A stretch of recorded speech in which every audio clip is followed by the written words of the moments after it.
Baik, Assalamualaikum warahmatullahi wabarakatuh. Perkenalkan dengan saya Sonia Saputro dengan NIM J0024116 dari kelompok B8. Jadi di sini saya akan menjelaskan tentang soal inhal yang sudah diberikan. Kali ini yang inhal ini tidak ada skenario-nya. Jadi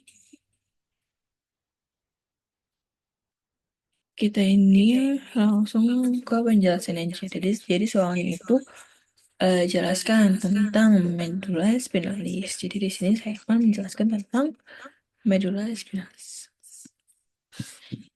Jadi yang pertama itu ada pengertian dan juga fungsinya. Medulla spinalis ini yaitu bagian sistem saraf pusat yang terletak di dalam kanal vertebral. Fungsinya untuk apa? Fungsinya untuk mengantarkan info saraf antara otak dan juga tubuh. Terus juga untuk menjadi pusat refleks. Kemudian yang kedua itu ada letak dan juga batas.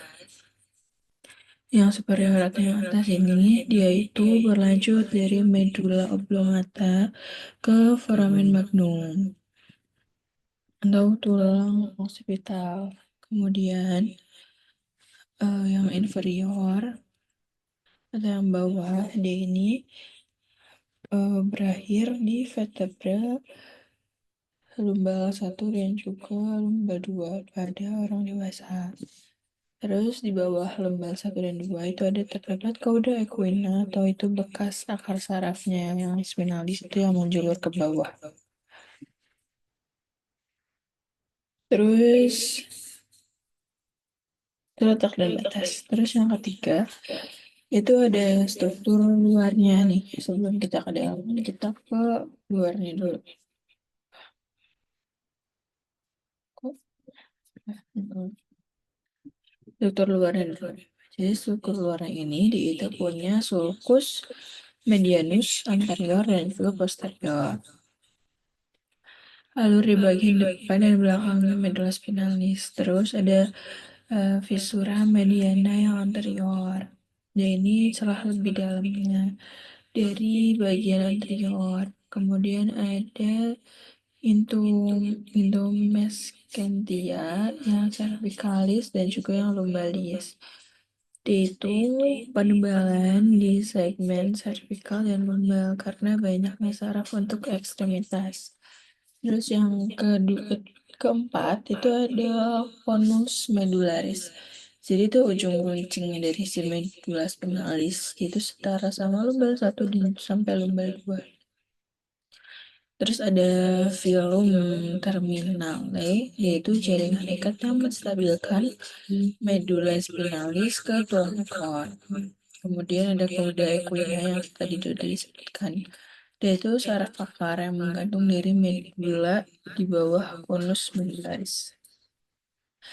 Kemudian kita keempat nih, ini gambaran dari medulla spinalis. Jadi ada yang akan menjelaskan tentang grisea dan juga alba. Jadi grisea ini yang abu-abu, yang grey-nya itu, yaitu nih yang di tengah ini yang kayak huruf ini, yang kayak huruf H, kayak kupu-kupu. Di itu ada kornu anteriornya. Kornu anteriornya itu mengandung motor neuron. Terus ada kornu posteriornya itu menerima saraf sensorik. Terus ada kornu lateralis. Ya ini cuma ada di daerah torakal dan lumbal atas. Isinya neuron sistem saraf otonom. Terus ada substansi aba yang white-nya, yang putih, yang mengelilingi ini. Tuh. Itu mengelilingi perimeter kan jelas. Terus terdiri dari rambut saraf, akson yang ada mielinnya. Terus itu membentuk trakt terus naik atau ascending tracts. Itu membawa informasi sensorik ke otak. Terus ada traktus turun membawa perintah motorik dari otak.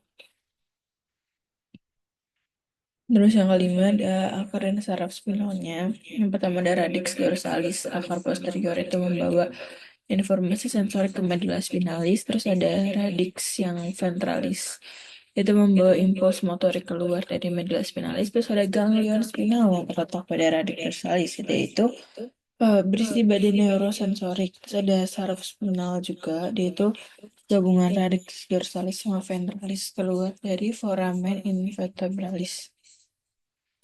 Yang keenam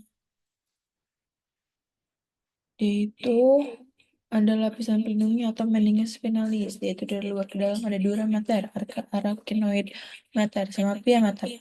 Yang dura mater ini lapisan paling luar dan keras, arachnoid itu yang tipis kayak jaringan laba-laba.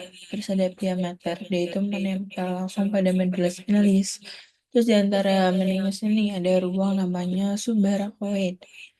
Subarachnoid yaitu isinya cairan cerebrospinal yang diambil biasanya kalau misalkan punski lombal.